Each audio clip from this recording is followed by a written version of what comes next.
I'm Lucy. And Sorry, I'm I Michelle. sounded really bored then. I'm going to do that again. I'll go, hello. It's been a long day. It's a long day and it's warm. Hello, I'm Lucy. And I'm Michelle. Welcome to another episode of Tudoriferous. I still put pause there because I got ... for the number, which we haven't done for ages. The biographical podcast that examines lives in the Tudor era.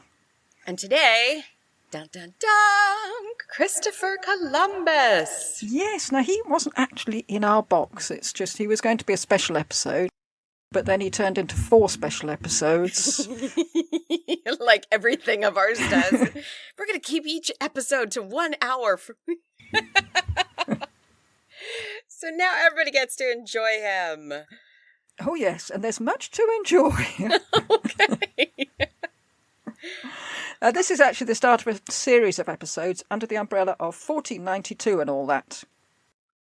And we'll be doing, as I say, 4 episodes on Columbus, because it's a lot of information and opinion on Columbus. Probably more than I've come across for anybody else, except possibly Leonardo. Oh. A hell of a lot of information. Okay. We'll do 3 episodes. Then we'll break it up with a cameo on Bartolomé de las Casas. And the reason for that is that much of what we read about Columbus comes either from his own writing or that of his son. And on the whole, they're quite pro-Columbus. Is this another Cabot thing? Christopher Columbus didn't actually do anything. It was all his son. Like Sebastian Cabot. Yes. I remembered his name. Oh, I'm proud. Well, yes. Well done. Given that you'd never heard of him before.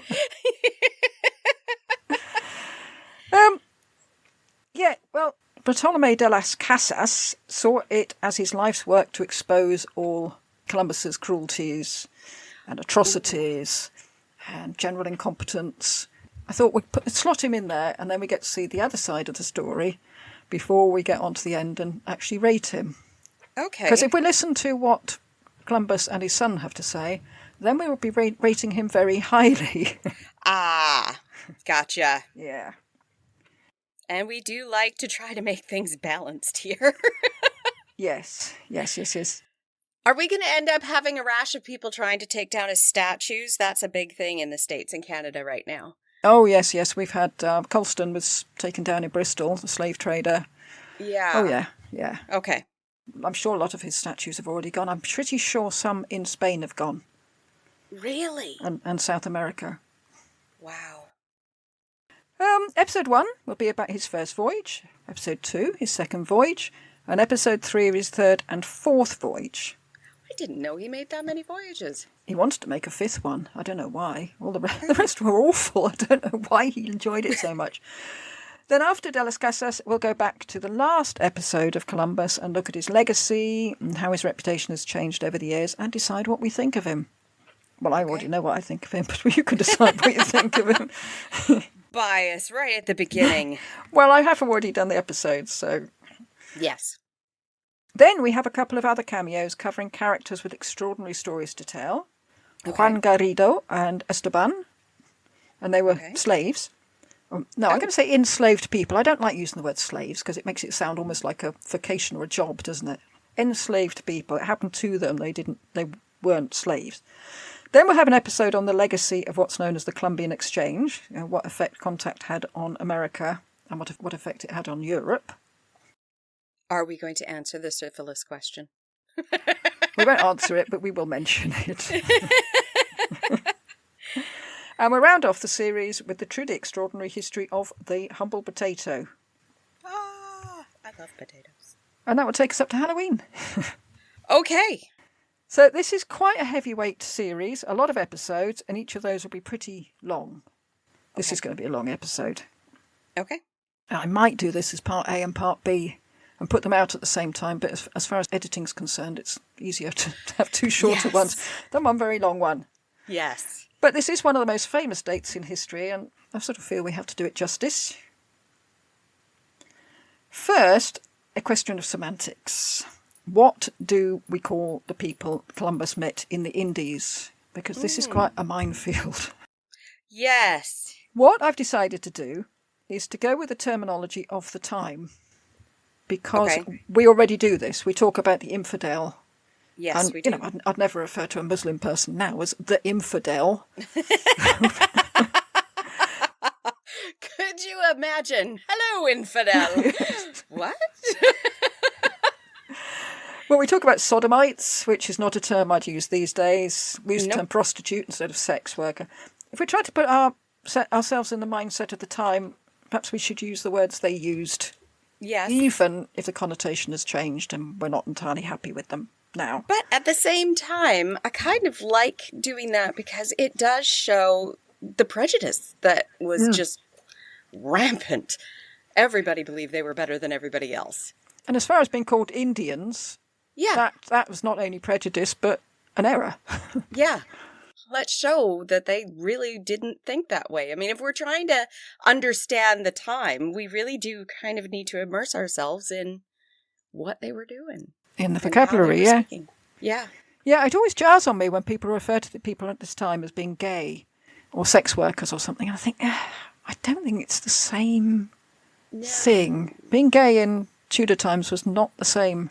No, it was being happy and... Well, I mean, usually... all right, being, yeah. Well, I'm thinking I wouldn't refer to a homosexual person in the Tudor times as gay. It just jars, I think.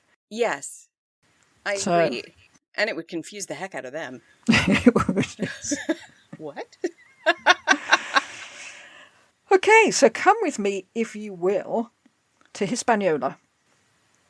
Columbus was so impressed by the people that he wrote to Ferdinand and Isabella, quote, "All a people of love and without greed and suitable for every purpose. I assure your highnesses that in all the world there is no better people nor better country. They love their neighbours as themselves and have the sweetest talk in the world, and gentle, always with a smile," unquote.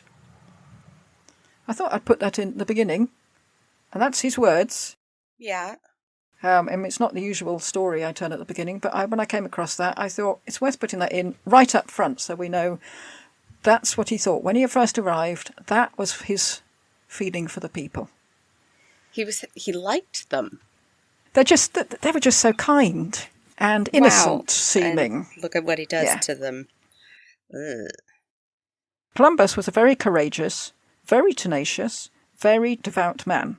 He was an excellent navigator and a brilliant sailor, and he was loyal to his family. I thought I should get that in fairness to him, before we start the hatchet job on him. He had his good points.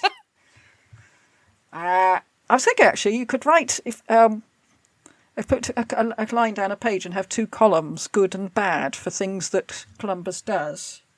And the effect on everybody, really, on their side. Well, right, on your side and ours. So how do we know about Columbus's voyages? We have numerous letters and dispatches sent by the man himself. However, you have to bear in mind he's not a reliable narrator. He has every incentive to big up his achievements and play down the disasters, since he's trying to sell the Indies to Ferdinand and Isabella. So we have to bear that in mind when we listen to his quotes. When you say sell the Indies, he's not actually trying to sell them the property. He's selling them the idea of carrying on with it, yes. Yes, I need you to fund me so I can keep going. Okay. That makes more sense. All of a sudden, I'm thinking the Brooklyn Bridge. He's trying to sell them. No, he's quite crooked, but he's not that crooked. Then Peter Martyr took up the story in his On the New World in 1530.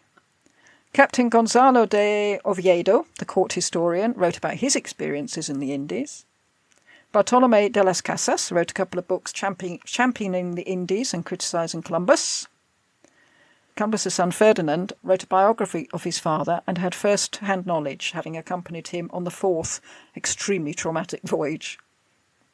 On that one, Columbus wondered several times whether he really should have brought his 12-year-old son with him. 12? Given that they didn't look as if they were going to make it at all. But anyway, we'll come to that later. But he wasn't on the first three voyages, so he had to rely on what his father told him for them. And he was proud of his dad. So, yeah, he wasn't gonna knock him. Yeah. And I do want to say, they lived in Spain. Spain had slavery. I'm coming to that. Yes. Okay. Yes. So this wouldn't have been a shock, the end result. No. Others who had been on one or other of the voyages, like Dr. Chanka, the doctor on the second voyage, left lengthy accounts. It's interesting, they had a doctor and a surgeon on board. So for different, I suppose, one for scurvy, one for cutting off your arm. Sword wounds, yeah. I was more inclined to believe Dr. Chanka's writing than Columbus, since he didn't really have to justify himself to anybody. He seemed to be saying, this is what I saw. So right. I've included him quite a lot. Okay. There are also documents based on litigation brought by the Columbus family with reference to money and the governorship of the Indies. Where would the historians be without litigation? Yes. Unbelievable how many of those documents that you're like, yes, thank you. Yes. Thank you for breaking the law. Oh, yes. I had nothing about you before that. Thank you for being slanderous. We really appreciate it. Grabbing money wherever you possibly can. Columbus is one of those rare items in the early Tudor age, a fully rounded figure. And you mean? We may find it hard to understand his motives, and much of what he did is just plain shocking to us. But we get to see his self-doubts and his self-aggrandisement, his piety, his conviction that he was chosen by God for this work and was a man of destiny, his belief that gold was there for the taking in massive amounts, and the mounting panic when he saw very little gold. And it seems the Indians told him exactly what he wanted to hear. We constantly hear that he says, where's the gold? And they point to the next island and say, yeah, somewhere over there. So he says, right, okay, see you. And he's off. Whether that's because they haven't really understood what he said or have just thought, just keep moving. Yeah. Just keep moving after your gold. And he goes, right, off you go then. And they think, oh, thank goodness for that. I've actually always been very curious. How do two people who do not speak each other's languages start to communicate? I have mentioned this a few times where I think this is strangely detailed if it had to be done in mime. Right. I am holding up a cup. Am I talking about the cup or am I talking about what's inside? Oh, and I got that from Star Trek. That's not me being clever.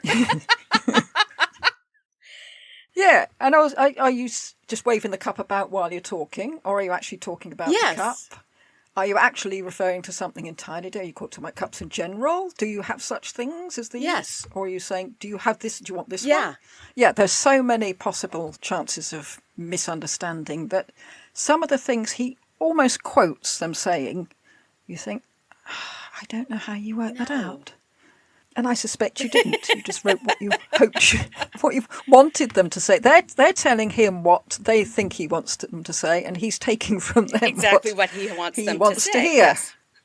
Yeah. So take it all with a pinch of salt. And it was the same with spices. When he said, what spices have you got? They always said, oh yeah, the next island. It's always jam tomorrow, never jam today, it seemed. Yeah, we're talking about his character. He had absolute certainty, as expressed to Ferdinand and Isabella, that he had found China. China? Not India? He was after China. He was going to meet the Grand Khan of China. Oh, how did he? I know, it's very confusing because immediately he arrives there, he refers to them as Indians, even though he thinks he's just on the border of China. I found that very strange. But he also had a niggling doubt. He in everything he writes, he's absolutely certain. But read between the lines and you can tell he's thinking, I don't know, is it? I'm not sure. If it was, shouldn't we have somebody who can translate on this and be able to tell you that, no, they're not speaking Hindi?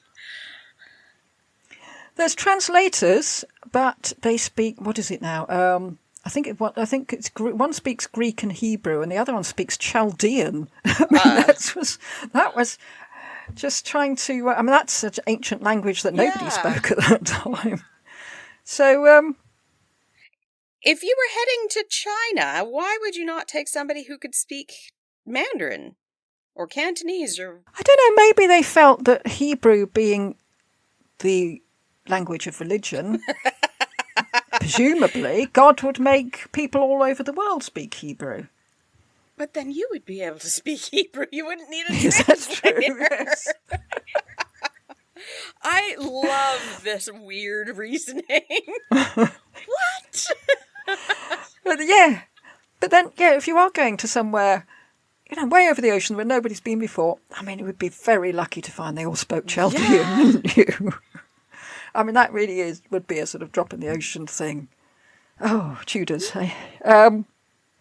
His later writings show a desperation, paranoia, maybe a bit of madness, which may have come from juggling all these different beliefs at once, and may have come from the fact that the life he'd chosen nearly killed him on several occasions. I mean, there were some moments where you can't believe that he got out of it, really.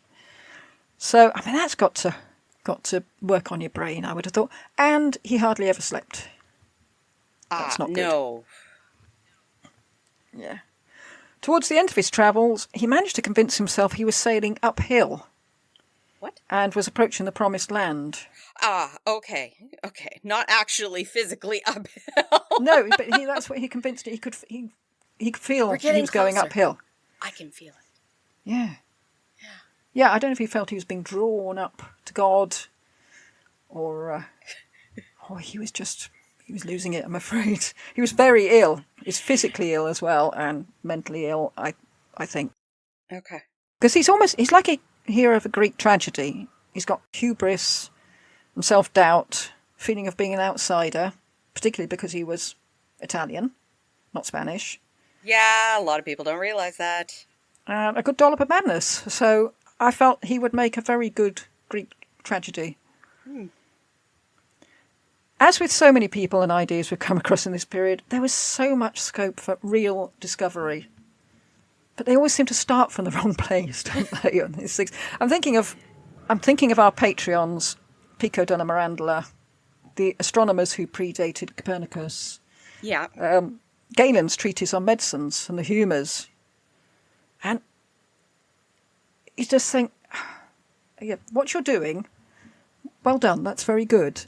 But you started in the wrong place. Dear. Columbus doesn't seem to have been a people person at all, and was not a great leader. I can't imagine you could be if you're doing stuff like what he's doing. Like, honestly, who's going to follow you if you tell them that you're going to go in the opposite direction? Oh, yeah, we should say that this kind of proves that they didn't believe the Earth was flat. They didn't believe the Earth was flat. No, in fact, he believed it was pear-shaped with a nipple on top. But I have to say, that is in his later writings, when he thinks he's going uphill. Oh, my goodness. Wow. Yeah, we'll come to that later. But, yes, no one thought it was flat. Yeah, because otherwise you couldn't actually sail in the opposite direction to reach there. And also you'd be able to see forever. If it was flat? Yeah, well, there would be no horizon, you can only see a fairly short way. Was it about 15 miles, isn't it? Yeah. Yeah, Columbus was a really prickly character, and he fell out with his captains until one just went off. Thought, I can't take this anymore. Went off on his own. His crew were on the verge of mutiny on several occasions. That's the case with a lot of captains, though. It is, especially if you're taking them to somewhere nobody's been. Yeah, but I don't think he handles it well. Okay. He had managed to make himself very unpopular back in Spain and in Portugal. Really, he's one of these people, wherever he goes, he needs people who just think, I don't like him. Yeah, just go. Go. I will pay you to leave. And because of this, he tended to keep members of his own family around him, his brother and his son. The people who can't leave him. Yes. I got the impression that they were the only ones he trusted, really, because nobody else liked him very much. Nobody felt an affinity with him, like you really need to if you're following somebody. You get troops who love their general, and you think, why? They're leading you into battle, but they do. Yeah. Caesar. Yeah. Wellington, even though he had complete contempt for them. Anyway, we're getting somewhat off track. In his writings, it's interesting because if you read between the lines, he gives himself away again and again, and you glimpse the night terrors of the man behind the seeming confidence. At least he would have night terrors if he ever slept. But Captain Oviedo, the court historian of Ferdinand and Isabella, described Columbus as, quote, a man of decent life and parentage, handsome and well-built, and of more than average height and strength. His eyes were lovely. They weren't lovely. His eyes were lovely. Absolutely lovely. Yes. I'm swimming in his eyes. His eyes were lively, and his features well proportioned. His hair was chestnut brown, and his complexion rather ruddy and blotchy. He was well-spoken, cautious, and extremely intelligent. He had good Latin and great cosmological knowledge. He was charming when he wished to be, and very testy when annoyed.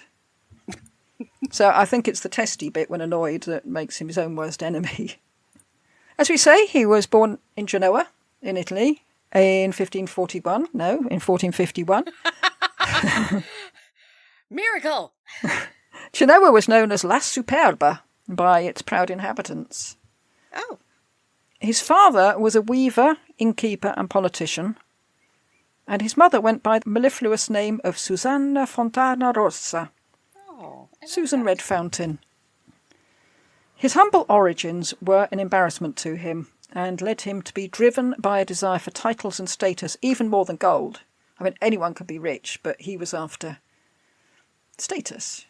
He wanted people to look up to him. Oh. It's status that survives. You can pass status on, can't you? Whereas gold comes and goes. Genoa was a major maritime trading area, but it was particularly badly hit by the fall of Constantinople, which sent the Mediterranean trade into decline. We haven't really thought about that before. We talked about the fall of Constantinople being good for classical texts, but yes, yeah, it had its downside. Did it? Did it really? It turns out it Especially did. to the poor people in there. Yes. Yeah, and as you say, slaves. Genoa was very much part of the Mediterranean slave trade. Many people in Genoa would have had slaves, not just the big wigs, but the medium-sized wigs as well would have had slaves. So for Columbus and many of his compatriots, slavery was a fact of life. He wouldn't have been shocked by the idea of it as those of us who've been brought up in countries which ostensibly don't have slavery are. And I suppose you'd think of it, I mean, it wouldn't occur to me to go to a different country and size people up as to whether they'd make good slaves or not. But if you're used to that idea. Oh, yeah. But cringy. Ugh. Cringy, yeah.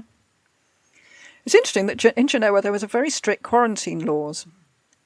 If it was possible that a crew might have been exposed to disease on their travel, they had to obtain a permit showing that they had a clean bin of health, because obviously Genoa must have had a real big chip on his shoulder about having been the first place in Europe to have got the Black Death. Yes. 1346, yeah. So they were making damn sure it didn't happen again.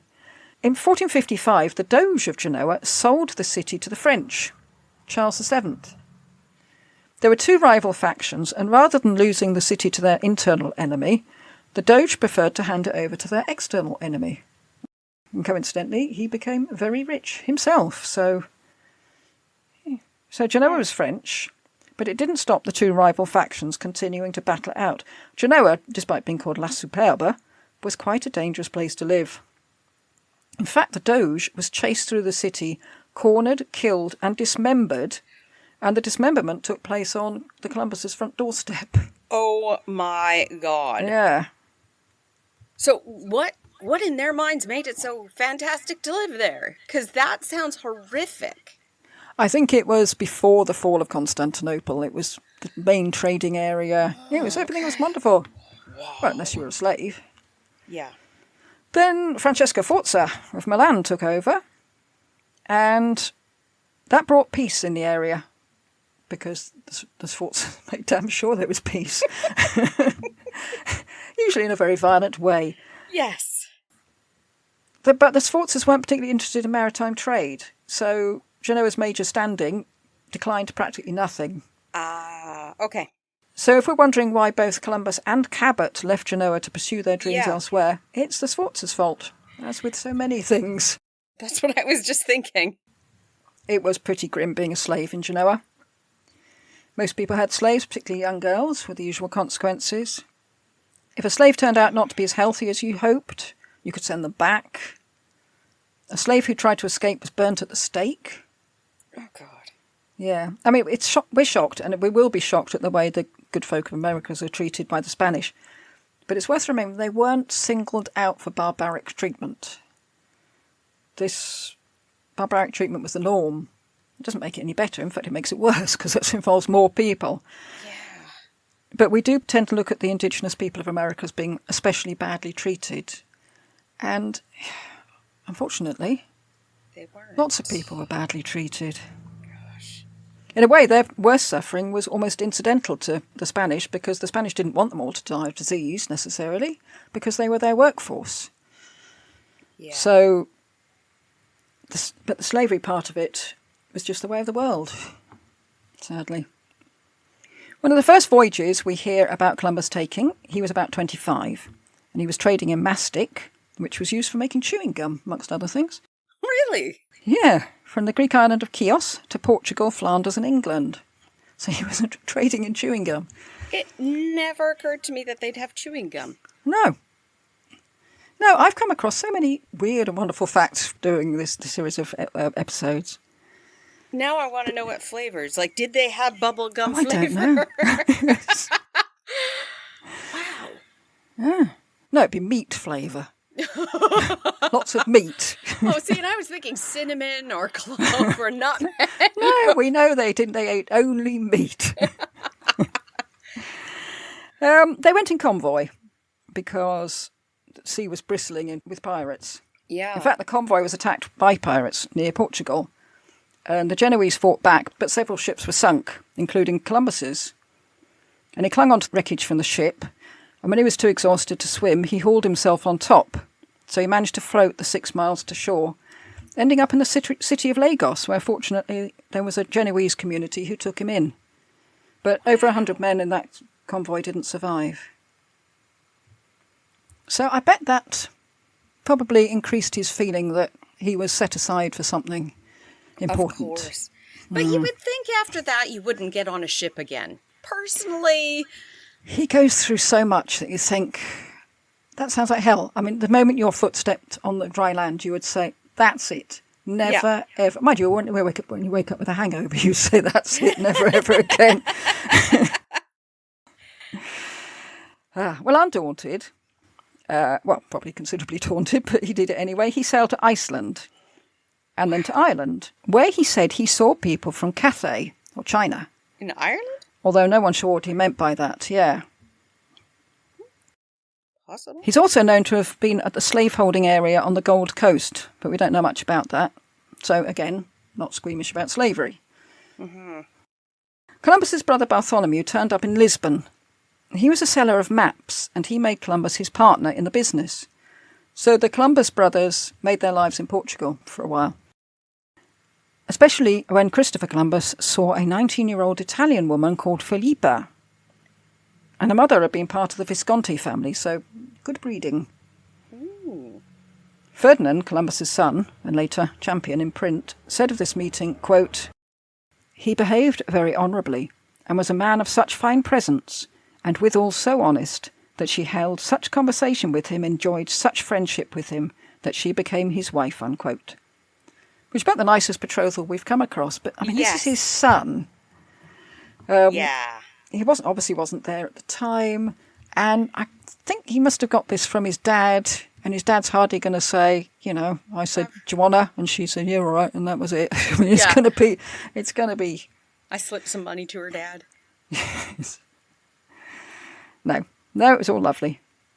His son also tells us that his father had a hatred of swearing. And the worst he would say was, "By San Fernando." Oh. So at the moment, Columbus appears to be a paragon of virtue. Mm-hmm. And Ferdinand's biography of his father has been a godsend for historians since his father deliberately fostered an aura of mystery. What? And you can see why, because he was the son of an innkeeper. He wanted to keep that covered up. He'd taken a considerable step up, marrying into the Visconti family. Yeah. You can see he might want to hide his antecedents. I don't know. But a lot of these people, they've obviously got something. Yeah. Charisma somehow. They're just nasty people, though. Yeah, but I mean, there's a few people around now And I'm thinking of one in particular that nobody can understand his attraction, and yet for some people, he is wonderful. Yes.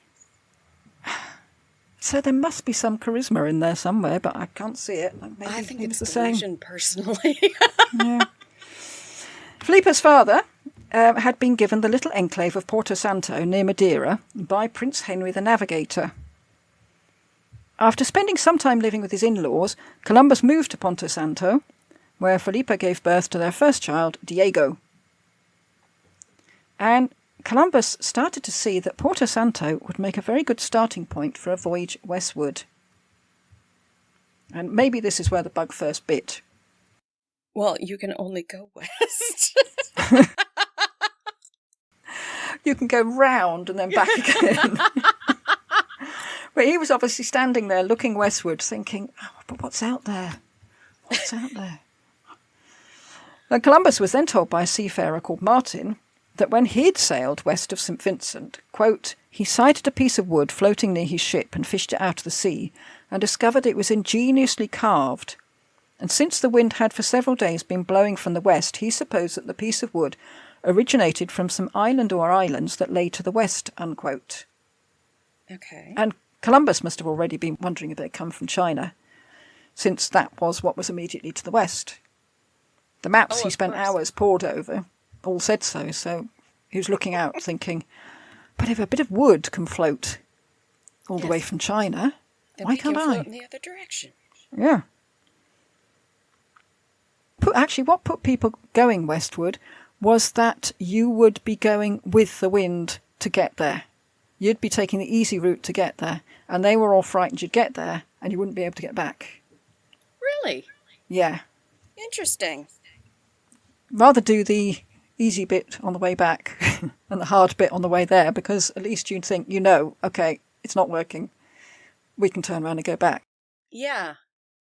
But, if it's all plain sailing going there, you think, am I going to be there for the rest of my life? Other reports said that pine trees had been washed up on the coast of Portugal, when pine trees didn't grow on the Azores, so they must have come from somewhere even more westward. Right. And also the bodies of 2 men were washed up who had strangely broad faces. So they were thinking, Chinese. Chinese people have strangely broad faces, it turns out. Columbus wasn't the first to try and find this mysterious land to the west. Other would-be explorers had persuaded wealthy patrons to stump up the cash to fund the voyage, but no one had found anything. So that must have made it harder for Columbus, because most people would think, well, there's nothing out there. Yeah. We've looked. We've been sailing in that direction forever and haven't found anything. Why would you think you'd be different? Yeah. But Columbus he's a man of destiny. Yeah. Makes a difference. And Master Paulo, an expert on China and its riches, which is odd really, since China and its riches hadn't been found since Marco Polo's day. I wonder how you become an expert. Do you just read Marco Polo? I'm not sure. Well, he instilled in Columbus not only the idea that just because something is to the east, it is also to the west, and maybe a lot closer than the east, but it's also stories of the Great Khan and gold. And he told them there were bridges made of marble and palaces covered in solid gold. And Master Paulo claimed that the Great Khan, quote, greatly desired to have contact and dealings with Christians, and some 200 years ago sent an embassy to the Holy Father asking him to send them a large number of learned and wise men who might instruct them in our faith.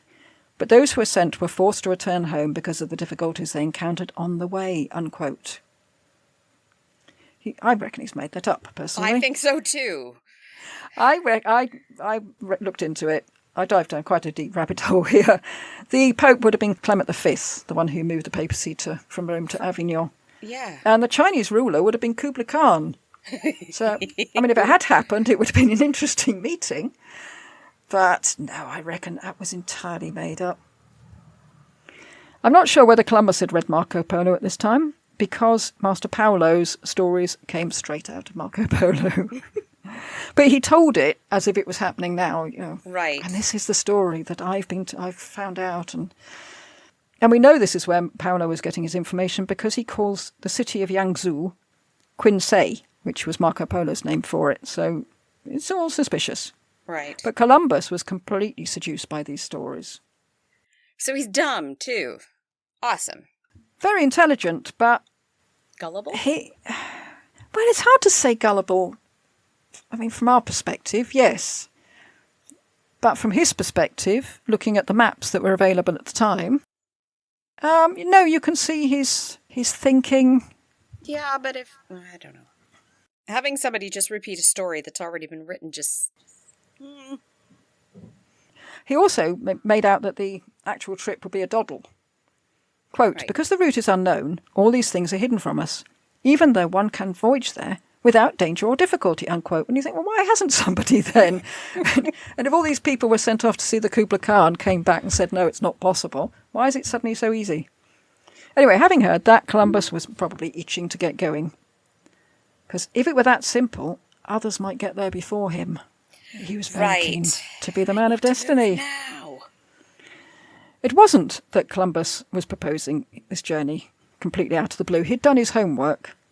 He'd read Ptolemy's geography, written in the 2nd century AD. I mean, that's a fine work in many ways, but Ptolemy couldn't really be expected to know about the Americas. No. So, yeah, despite the fact the Greeks had measured the Earth with mind-blowing accuracy, Ptolemy had decided to go with a calculation that thought the Earth was a sixth smaller than it is. And that had never really been a problem for Ptolemy. No. But it was about to be a big problem for Columbus. In 1481, João II had come to the throne in Portugal. And I checked the pronunciation on Google Translate, so if that's wrong, blame Google. Yeah, because it's Jaoa or something like that. Joao. Yeah. And I they always thought said it was Joao. Joao. Or João. João. Let's go with João. He was very keen to push exploration, and so Columbus must have seen this as his chance for advancement here. Portugal was a melting pot of Italian, Spanish, English and Flemish. So Edward Brampton had been there. Well, he was born there, actually, wasn't he? And a certain Perkin Warbeck, who'd have been knocking around. Columbus was already 30 by this point, so he really needed to get a wiggle on. Columbus could have explored the northern area like Cabot, because he had been to Iceland. He was aware of the mythical islands out in the North Atlantic. But it was not for him. And it may have been that he followed Pliny the Elder's theory, because we know he read Pliny the Elder, that gems and gold needed the sun to grow, and so could only be found in the warmer climes. I forgot about that. Yes. They are pretty flowers. And also, as far as breaking into new territory is concerned, west was the way to go, because the Portuguese had virtually monopolised Africa, and journeys east from there. Yeah. So if Spain were to create its own empire, they need to go in the opposite direction. Yes. So it was inevitable that Columbus would choose the southwest once he got to Spain. And also, because other Portuguese explorers had already done Africa and ticked that off their bucket list, he couldn't be a man of destiny if he just followed in their footsteps. Yeah, true. He needs to do something unique. Right. He was keen to excite King João with the prospect of finding the Indies. In fact, he spent several years trying to excite him with the prospect.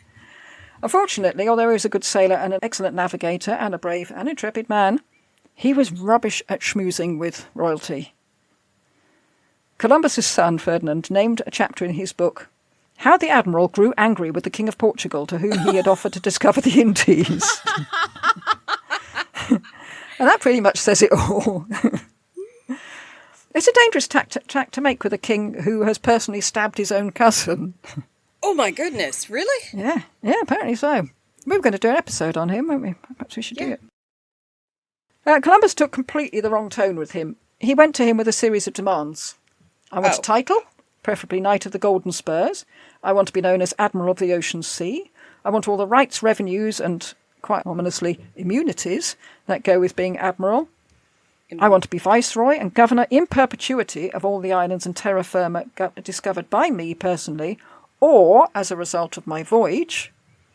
I want 1/10 of all the money accrued to the crown in Holy respect of cow. gold, silver, pearls, gems, metals, spices, and all other articles of value and merchandise of whatever kind, nature, or variety that should be purchased, bartered, discovered, or won in battle through the length and breadth of the land under my jurisdiction. I could see why the king was like, no. Yeah, there's not even a please in there, is there? Nope. Yeah.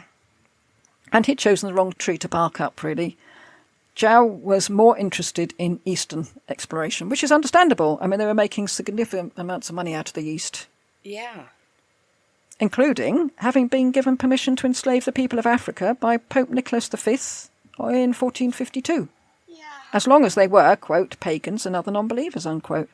So why would Zhao bother with huge expanse of ocean in the opposite direction? When Columbus tried to enthuse the king with stories about how easy it was going to be sailing west to China, Zhao wasn't going to take his word for it. So he consulted 3 men that he trusted with issues of navigation. They grilled Columbus about his plans and the route he was going to take, and then told Zhao not to touch it with a barge pole. And yet Zhao didn't say no immediately, because he was sneaky. He took all the information that Columbus had just spewed out and organised an expedition of his own. Oh! He didn't tell anyone that's what he was doing. He sent out what was meant to be a supply fleet heading for Cape Verde. And it was only when they came back with battered ships, torn sails, and severely traumatised sailors that it all came out that what he had attempted. But this confirmed him in his refusal to back Columbus. His men had tried it and it hadn't worked. But when Columbus discovered what had been going on, he was justifiably livid. This was his project. Yeah, his idea. Yeah. And then to cap it all, his wife, Philippa, died. Oh. Or might have died. We never hear from her again anyway. Oh. Lovely. Either died or he just moved on, I'm not sure. He spent 8 years trying to talk Zhao around. He was now coming up to 40. And he must have been a laughingstock with all his talk about wanting to be a knight of the Golden Spurs and governor of all he surveyed. Because, after all, at that time, he had nothing. Dream big or don't dream at all? I don't know. Maybe feeling that time was slipping away, he gave up on Portugal. He went to Spain in early 1485 to try to convince Ferdinand and Isabella. But he also sent his brother Bartholomew to England to try to talk Henry VII into funding the trip. Right. Bartholomew was much better at the PR than his brother. It can't have been the same time as Columbus went to Spain because, well, that's what the books I read implied, since Henry wasn't actually king yet then. But no, he wasn't. Soon later. Captain Oviedo, Ferdinand and Isabella's historian, said, quote, Columbus worked through his brother Bartholomew on King Henry VII of England, brackets, father of the present King Henry VIII, bracket. So they forgot about him even then.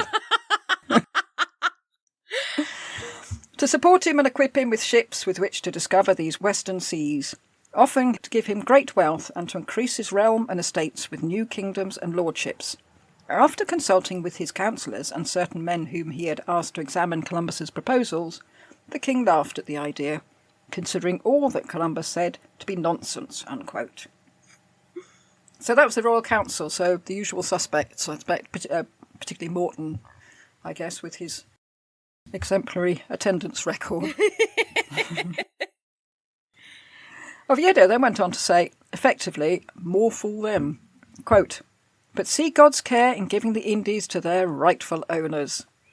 The offer had been made to the mighty kings of England and Portugal. God, did not permit any of them to risk the small sum that Columbus asked. Unquote. What was the small sum? Well, I don't suppose it was all that much, as far as these things go. Oh, okay. But, I mean, he's saying, I bet they're kicking themselves now, because by this point, maybe the gold is pouring across from the Americas.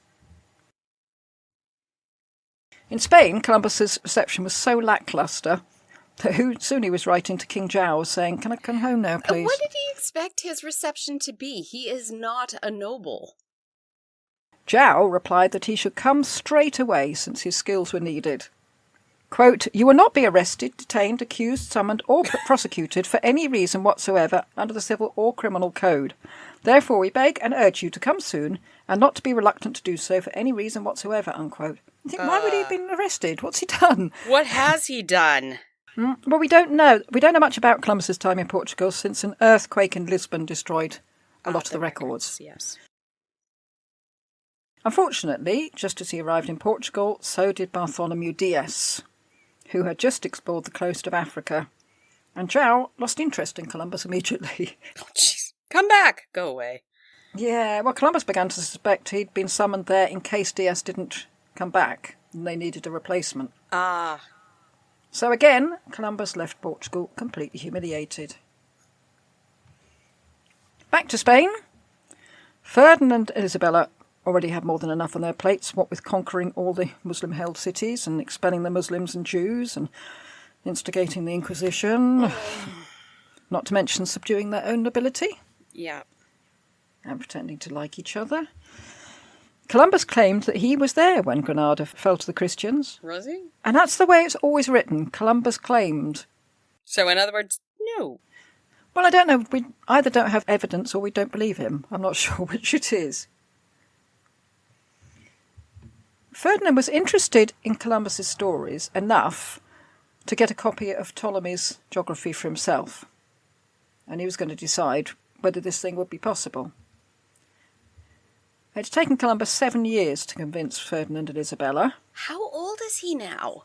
He must be touching 50. Yeah. He's too old to go. At least in that time. Mid-40s. Jeez. Well, also, according to Oviedo, he's getting more and more shabby. No, he's not got a lot of money. He's not earning in any way, as far as I can make out. And his arguments just look like that of a raving misguided lunatic. dreamer. Yeah, with crazy ideas. Which he was. He was living with the court accountant who fed him and gave him money. But Why? otherwise he was looking at having to go back to being a common sailor. And he knew that God had other plans for him, so he didn't want to do that. He stressed to Ferdinand and Isabella that if they financed his voyage, the dividends it would pay in gold and spices would finance the Christian takeover of the Holy Land. Oh. So although the reason was purely mercenary, it was sugared with a good sprinkling of religion. Yes, we're talking about money, but it's money for a good cause. We're not greedy. Also, it was a way of getting the luxuries of the East without having to pay Islamic merchants, which as staunch Catholics must have stuck in their collective craws, yeah. We don't know much about Columbus's method of nagging Ferdinand and Isabella, whether he'd learnt from his mistakes from João, that royalty doesn't like it if you just demand. But Ferdinand prevaricated for the same reason that he said he'd be delaying Catherine of Aragon's dowry. The peripatetic lifestyle of the Spanish monarchs meant that important documents sometimes got left behind or sometimes lost. But in 1492, which is a date we all remember, year. Yes. They issued this decree, quote, "We send Cristobal Colon with 3 caravels through the ocean sea," that's the Atlantic, "to the Indies, on some business that concerns the service of God and the expansion of the Catholic faith and our benefit and utility." And I think under benefit and utility, you could just read gold. Gold. Yeah. Gold. Unquote. Well, apart from the last bit, that wasn't a quote. I'm useless at these. Right from the beginning, Isabella was stressing that if Columbus were to meet any people there, they shouldn't be hurt and they shouldn't be enslaved. And this seems a little disingenuous of her, since even by this time there were already 100,000 slaves in Spain. Yes. They had slaves, and we met one of Catherine of Aragon's slaves. Yeah, she gave slaves to each of her daughters. But anyway, Columbus is off at last after well over a decade of pleading and nagging. First voyage. I should do that more dramatically. First voyage. Each voyage has a different feel to it. This first voyage was quite sort of hippie-ish in a way. It's all so beautiful, and you meet people with flowers in their hair, and everyone's smiling. And It smells like patchouli. the second voyage was much darker, especially for the poor people of the Indies, but also for Columbus's men. The third voyage was not great for Columbus, since he was arrested and brought back to Spain in chains. Ooh. And the fourth voyage was an unmitigated disaster for him. And then, as I said, he even planned a fifth voyage, and you think, why? Especially after the fourth voyage, it was horrendous. August the 3rd, 1492, Columbus and his men set off in 3 caravels or small ships. Very small ships, in fact. The Pinta, the Nina, and the Santa Maria. The famous ones, at least in North America. The famous ones. Columbus, in his log, made sure that Ferdinand and Isabella should know how much work he was doing on their behalf. He tells them that he's going to write a daily report, make a new chart for navigation, and compile a book which would contain everything mapped by latitude and longitude. Quote, "Though all these things will be a great labour, it is essential that I should neglect my sleep and carefully watch my course," unquote. Uh-oh. So, actually, quite a lot of this log is quite dull. I can imagine. Yeah. We went west. We continued going west. We sent men ashore to get provisions. They got provisions. We carried on going west. There's not a lot to say. Ferdinand and Isabella had told him he could take criminals with him, but fortunately he didn't actually need to do this. He was able to find a crew without recourse to criminals, not sure how. But there was somebody else he didn't take on this first voyage. His son? He didn't take a priest. Oh! All that talk about conversion was very much just talk, it seems. Unless Columbus thought he'd do the converting himself. For some reason, I always assumed that you'd have a priest on every ship. I mean, you have to hear Mass. You have to be praying to God when things go bad. The captain can perform weddings, can't I? I'm presuming not on that voyage, but that would have been an interesting... I thought that was a myth. So maybe he can perform Mass. He's an honorary priest. What is there? Fiction. Ship captains have no authority. Really? Yeah. Maybe it should... No. It says no. No. Well, there we go. They can do renewal of vows, but they can't actually marry anybody. And they can't perform Mass, so they went all that time without Mass or... Yeah. I mean, what happened if one of them died? They didn't get the last rites? They got nothing.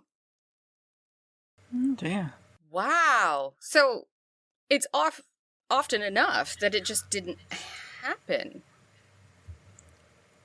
Maybe they just couldn't persuade any priest to go on board these ships. I mean, they were awful places, weren't they?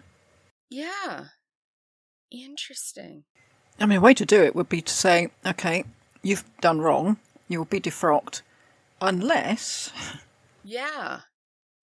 Wow, that's really interesting. Yeah, it is a fiction. Wow, I always thought that was true. Well, for one thing, at this point, women weren't allowed on the ships. Well, that's why I said a marriage on this voyage would be fairly unlikely. Yes. But, at that time, women on ships were bad luck. So why would a captain be able to do a marriage? Wow. Okay, so that's interesting. They actually went with no last rites, no nothing. I wonder, now I want to know, did they do a last rites ceremony before they went, just in case? Or did you just assume you were going to be in purgatory for the rest of your life? Well, you wouldn't do it. You wouldn't do it, would you? No, there's got to be some way around it. If anybody knows, please let us know. Yeah. Because, unless all of them were atheists. The sailors were only atheists. Well, it'd be interesting to do, perhaps not yet, maybe a bit later season. Not Henry VIII, because he wasn't at all into exploration, was he? But maybe when we get to Elizabeth, do an episode on life on board. What it was actually like for these people. If there's information. Interesting. Well, a quote from Columbus. I departed from the city of Granada on the 12th day of the month of May of the same year, 1492, on a Saturday, and came to the town of Palos, which is a seaport, where I fitted for the sea 3 vessels, well suited for such an enterprise. And I departed well furnished, with very many provisions and many seamen. I don't know how many. I tried to look it up, but I couldn't find out how many. But how many normally go on? It was a caravel, right? Yeah. There are about 20 on Cabot's. So we might be talking about 60 people. 30 sailors. Fewer than 30 sailors on each one. All right. So 60 to 90. Yeah, and that's specifically on the Nina and the Pinta. All right. But they could carry between 40 and 50 tons of weight. Yeah, but it's just where you'd put it all, because they're tiny. Yeah. Columbus goes on to say, and took the route for the Canary Islands of your highnesses, that I might then take my course and sail until I should reach the Indies and give the letter of your highnesses to those princes, and thus comply with what you had commanded, unquote. So quite a succinct to-do list: fit out boats, sail east, meet the eastern princes, give them your regards. Find gold. Yes. But again, in some things he's talking about going to the Indies, some it's China. Yeah. Sometimes it's Japan. Really? Oh. Yeah. This guy did not know what he wanted. No. And we, as I've said, we should take any document written by Columbus with a pretty hefty pinch of salt. He tells us what he wants us, or more to the point, Ferdinand and Isabella, to hear. Yeah. He later writes a letter to them which doesn't tally with the logbook in several places. Oh. The letter puts a better spin on some of the events of the voyage. We met a mermaid. She was not a siren, but she showed us these beautiful pearls. Well, I suppose anybody writing about themselves puts a natural bias on it, don't they? I mean, Yep. It's not just him. And there's a lot of mystery in his writing as well, because some of it was intentional, sort of commercial espionage, maybe because King Zhao had already tricked him. He was extremely careful not to make the route of his voyage known to anybody else. Right. But we also have the account of his son, which gives us an indication of the vulnerability of his dad in ways that Columbus himself would never admit to. Because what if he failed? Yeah. His crew would have mutinied. He might face death from lack of supplies and disease in the middle of the ocean, or his crew might kill him. Mm-hmm. Or maybe, even worse than that, he might have to go back to Ferdinand and Isabella and tell them that the enterprise he'd been lobbying for all that time has been a fiasco. His main intention with the voyage was to reap titles and kudos. I don't think he'd have been able to live with the humiliation if he'd failed.